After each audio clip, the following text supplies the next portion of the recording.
Hello, today I'm just going over the Majjhima Nikaya number 14, which is called the Culadukkhakkhanda Sutta. So Culadukkhakkhanda Sutta, and it's translated as the shorter discourse on the mass of suffering. And it's a sutta given by Buddha, and it's prompted by a question from a person called Nanamoli, who's said to be the Buddha's cousin and a householder. So he's not a monk, a bhikkhu. And the question he poses to Buddha is, greed, hatred and delusion defile the mind.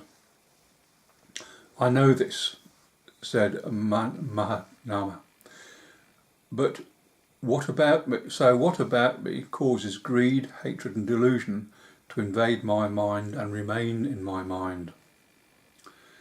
And the reply from Buddha is, it's the same thing about you that causes greed, hatred and delusion to invade your mind also causes you to live the home life and enjoy sensual pleasures, or the sense pleasures.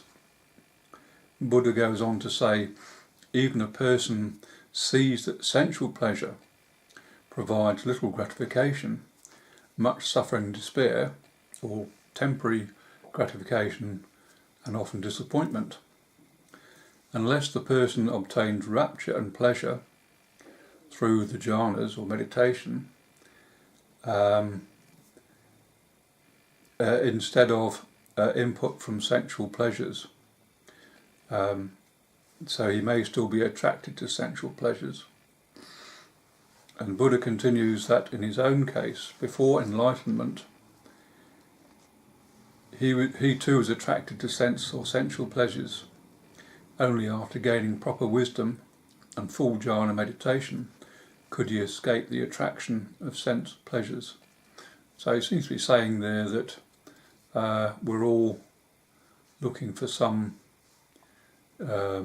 escape to pleasures, but the way to it through the sensual pleasures is wrong, because it's short-sighted and doesn't last and leads to suffering, as per the First Noble Truth. And what he's saying is that, or my interpretation, what he's saying is that through meditation, gaining insight and wisdom, then you come to pleasure and joy and such like, without having to go through the sensual pleasures, sense pleasures. And in the sutta itself, MN14, Buddha then goes on to explain the sensual pleasures as he had explained in sutta number 13.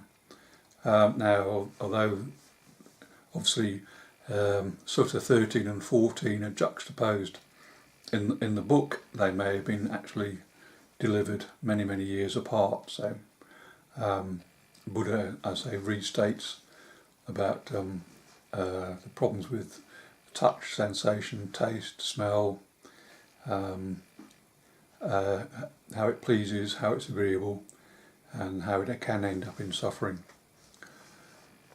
The sutta at this point then seems to carry on to a slightly different topic, in that Buddha then talks about his time with the Niganthas, followers of Nigantha Nataputta.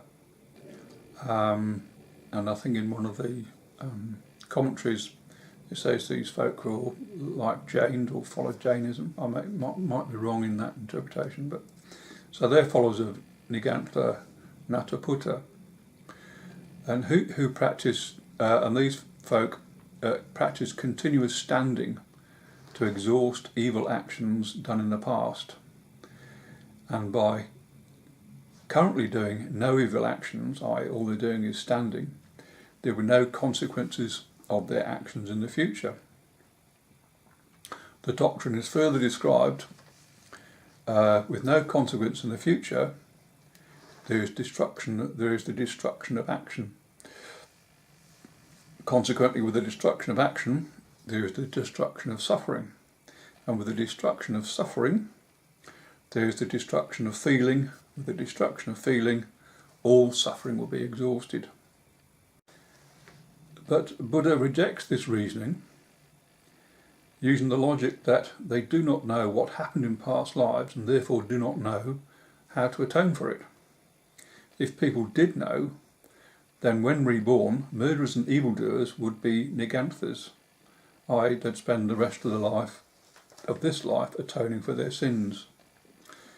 The niganthas then change tack and state pleasure can only be obtained through pain. If pleasure were obtained through pleasure, then King Seniya Bimbisa would gain pleasure since he lives in great pleasure. Buddha states the question should be framed: who abides in greater pleasure, King Seniya or the Venerable Gautama? The Niganthas agree that is the question that should be asked. And the Niganthas then agreed the Gautama can live in greater pleasure without moving his body, uttering a word for many days continuously, that is, meditating. So, the conclusion is that a recognition of suffering can lead to great pleasure. And that's the end of Majjhima Nikaya number 14. Thanks for watching.